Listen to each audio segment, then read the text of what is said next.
अशाच ताज्या व महत्त्वाच्या घडामोडी जाणून घेण्यासाठी आमच्या शेतकरी वार्ता न्यूज MS-20 चॅनलला लाईक, सबस्क्राईब व शेअर करा। सर्वांना क्रांतिकारी जय भीम जय शिवराय। मी वंचित बहुजन आघाडीची महिला आघाडीची जिल्हाध्यक्ष कोमल हिवाळे बोलते। तुम्ही जसा प्रश्न केला होता की या गावामध्ये रस्त्यांची परिस्थिती कशी आहे, त्यावर तुम्ही निवडणुकीला कोणत्या दृष्टिकोनातून बघता, तर खरंच ज्यावेळेस आम्ही या गावामध्ये उमेदवारांच्या प्रचारासाठी आलो तर त्यावेळेस आम्हाला प्रश्न पडला की रस्त्यामध्ये गड्डा आहे की गड्ड्यामध्ये रस्ता आहे, म्हणजे पूर्णपणे रस्ता या ठिकाणी गड्ड्यामध्ये कुठेतरी विलिप्त झालेला आहे। आणि खरंच या गावाची जी अवस्था आम्ही पाहिली तर खूप भयानक अशी परिस्थिती या गावामध्ये आहे। हा प्रश्न मतदारांनी विचारायला हवा, मतं मागायला जे येतात त्यांना, की आतापर्यंत त्यांना वारंवार सत्तेमध्ये देऊन त्यांनी या गावाचा कोणता विकास केलेला आहे।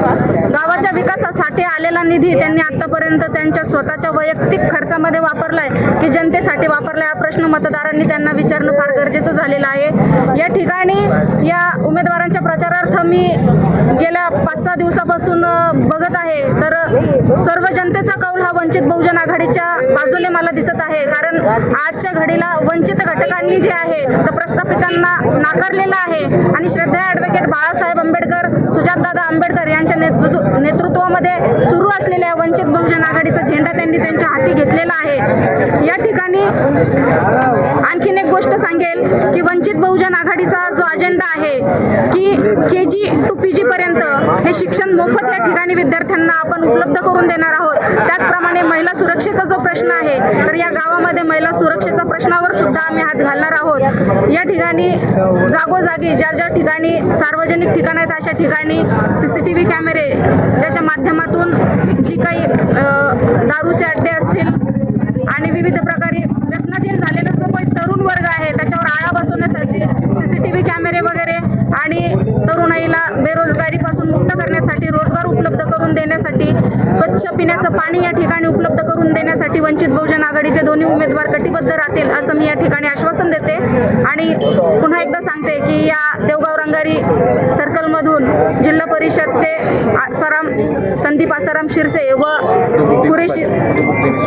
कुतुबुद्दीन कुरेशी साहेब यांना जनतेने त्यांच्या बाजूने कौल दिलेला आहे आणि ते या ठिकाणी नक्कीच भरघोस मतांनी विजयी होतील अशी मी या ठिकाणी आपल्याला आश्वासन देते। थांबते। धन्यवाद। जय भीम। वंचित बहुजन आघाडीतर्फे आपले उमेदवार रिंगणात आहे, काय सांगा?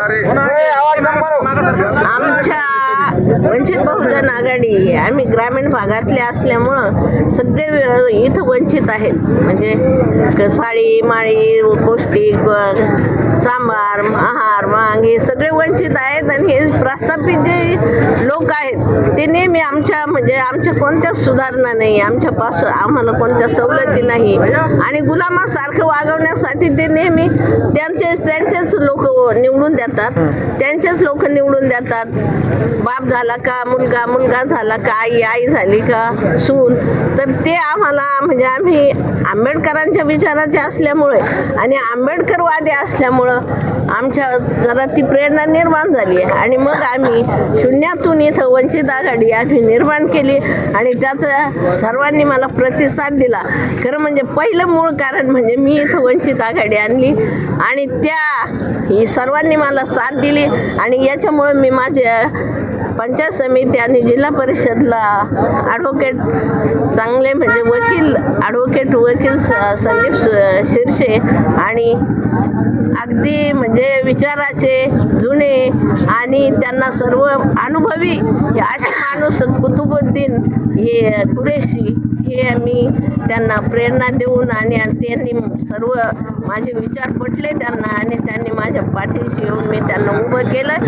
अगदी निष्कलंक आणि चांगले उमेदवार मी केलेत का त्यांच्याकडे कोणत्याही प्रकारचा भ्रष्टाचार नाही, त्यांच्यावर कोणतंही चारित्र्य त्यांचं चांगलं आहे, त्यांच्या कोणत्याही याला डाग नाही आणि तसे मग मी उभे केले। पण आता निवडून आल्यानंतर सगळ्यात मोठी जी समस्या आहे रस्त्यांची, तुम्ही जाणतात वंचित आहे, तशा पद्धतीने काय तुम्ही सुधारणा करणार? सर्वात पहिल्यांदा मी सुरुवात करेल की माझे जे दारूचे व्यसन आहे, इथं जेवढे पण अवैध धंदे आहेत, माझे लहान मुलं आहेत, त्यांना फक्त शाळेमध्ये माझे जिल्हा परिषदच्या शाळेमध्ये त्यांना चांगलं शिक्षण मिळावं, CBSE पॅटर्न मिळावा, याच्यासाठी मी प्रयत्न करेल. आणि हे पण की जे आता बेकार मुलं आहेत, त्यांना व्यवसाय काहीच नाही आणि त्यांना फक्त व्यसनाधीन करतात, त्या व्यसनापासून मी त्यांना मुक्त करण्याचा प्रयत्न करेन. एवढंच माझं हे आणि ह्या गावासाठी मी तेवढा प्रयत्न करेन. कारण भावी पिढी जर चांगली झाली तरच आमच्या गावाचा विकास होईल, नसता होणार नाही. जनतेला काय सांगाल आता मतदानासाठी? जनतेला मतदानासाठी एवढं सांगते मी की ही वंचित आघाडी आहे, ही फक्त हिंदू किंवा मुस्लिम ख्रिश्चन या जातीपातीची नाही, तर फक्त आमचे जे दुर्बल आहेत त्यांना समान हक्क मिळाला पाहिजे, त्यांना समानता मिळाली पाहिजे. याच्यासाठी आमची वंचित बहुजन आघाडी, जे वंचित आहेत एकदम तळागाळातले त्यांच्यासाठी, नाही तर जो आमच्या श्रद्धे बाळासाहेबांनी एक वैदू समाजाचा माणूस हा नगरसेवक बनवला. आतापर्यंत वैदू समाजाचा, वडार समाजाचा नगरसेवक झालेला नाही. सर्व मोठमोठे प्रस्थापितच लोक झालेले, ते त्यांच्यासाठी हे राजकारण आणावं याची एवढी माझी इच्छा आहे. आणि श्रद्धे बाळासाहेब आंबेडकर यांचे संविधान वाचवण्यासाठी, संविधान विरोधी लोकांना धडा शिकवण्यासाठी आमचे प्रयत्न चालू आहेत. निश्चितच. आज रिंगणात तुम्ही उमेदवार म्हणून आमचे वडील उभे आहे पंचायत समिती सदस्य म्हणून. बरं, काय सांगाल आता जनतेला? गावात डेव्हलपमेंट पाहिजे, डेव्हलपमेंट नाही, लोक परेशान आहे, मजुरी नाही, प्रत्येक गोष्टीला लोकांना बाहेर जावं लागतं, भ्रष्टाचार भरपूर झाला. ग्रामपंचायतमध्ये जर बँकेचे स्टेटमेंट काढले, निधी किती आला, किती कुठे निधी लागला त्याचा हिशोब नाही. आज जर आपण चौकशी केलं, खोलवर गेलो तर हे सगळे जेलमध्ये जातील.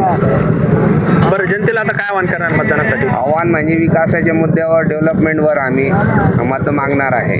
आमचं एकच म्हणणं आहे, एका जातीपातीचं राजकारण सोडून जातीपातीचं राजकारण नको, फक्त नवीन चेहरा हवा. राजकारण केलं पाहिजे आणि जो चांगलं काम करणार आहे त्यालाच निवडून दिलं पाहिजे.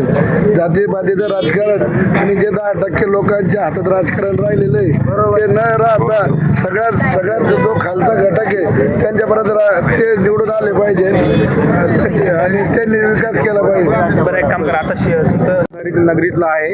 आम्ही जिल्हा परिषदला ॲडव्होकेट संदीप हे सुशिक्षित उमेदवार आम्ही उभे केलेले आहे. आणि या ठिकाणी सुशिक्षित जुन्या लोकांना तर आपण भरपूर म्हणजे मत देऊन बघितलं, पण त्यांनी काही विकास केला नाही. आम्हाला आता सुशिक्षित उमेदवार पाहिजे आणि सुशिक्षित उमेदवार म्हणजे आम्हाला नवीन चेहरा दिसून येतोय, म्हणजे ते संदीप भाऊ आसाराम शिरसे आणि आमचे आजोबा या ठिकाणी गुलाबबाई कुतुबुद्दीन कुरेशी हे पण आमचे जुने यांना आम्हाला येत्या 7 तारखेला यांच्या बटन क्रमांक 6 क्रमांकावर गॅस सिलेंडर याच्यावर निशाणीवर बटन दाबून यांना प्रचंड मताने विजयी करायचा आहे. हे आमचे पंचायत समितीचे जुने माणसं आहे आणि हे जुने माणसं आणि शेवटचं आणि पहिल्या वेळेस यांनी उभे राहिलेले आहे. या ठिकाणी आम्हाला सर्व जनतेने भरपूर साथ दिलेला आहे आणि या ठिकाणी आम्ही सर्वांना जनतेला हे विनंती करतो की या ठिकाणी या 7 तारखेला यांना निवडून द्यावे आणि 9 तारखेला आमचाच गुलाल या ठिकाणी उधळणार आहे. तरी सर्व जनतेस आम्हाला या ठिकाणी साथ देत आहे. आणि तुम्ही बघितलं आता सभेमध्ये अफसर खान यांनी सुद्धा इतकं सुंदर असं संभाषण दिलेलं आहे, कारण की बाबासाहेबांनी तलवार आपल्या बोटामध्ये दिलेली आहे आणि हे तलवार फक्त आणि 7 तारखेला फक्त सिलेंडरवरच दाबणार आहे. आणि आम्हाला जवगाव रंगारी नगरीत रस्त्याचे असो किंवा व्यसनमुक्तीचे असो किंवा शिक्षणाचे असो, या शिक्षणासाठी आम्हाला पैसे द्यावे लागते. आम्हाला सवलत असून आम्ही वंचित असून आम्हाला पैसे द्यावे लागतात. आणि ओबीसी समाज आणि वंचित समाज आणि इतर समाज, वदार समाज म्हणजे कोणी बी असो तर त्यांना टेबला खालून पैसे द्यावे लागतात. तर आपल्याला टेबला खालून पैसे नाही देऊन आम्हाला सुशिक्षित मतदान आणि जुने माणसाचं मतदान हवं आहे. तर या ठिकाणी एवढंच बोलू इच्छितो. आणि मी एक यांचा कार्यकर्ता असून, जुना कार्यकर्ता असून मी यांना सगळ्या जनतेला आवाहन करतो की येत्या 7 तारखेला सिलेंडर या निशाणीवर बटन दाबून 9 तारखेला गुलाल आपलाच उजळायचा आहे. धन्यवाद. माझं वंचित बहुजन आघाडी आहे पक्ष आणि चिन्ह गॅस सिलेंडर आहे. 6 नंबरचं माझं बटन आहे. आणि आमच्या सोबतचे जे कुतुबुद्दीन इस्माईल कुरेशी यांचंही गॅसच चिन्ह आहे. त्यांचं सुद्धा 6 नंबर बटन आहे. ते पंचायत समितीला म्हणून उभे आहे आणि मी जिल्हा परिषदला एक सदस्य म्हणून उभा आहे.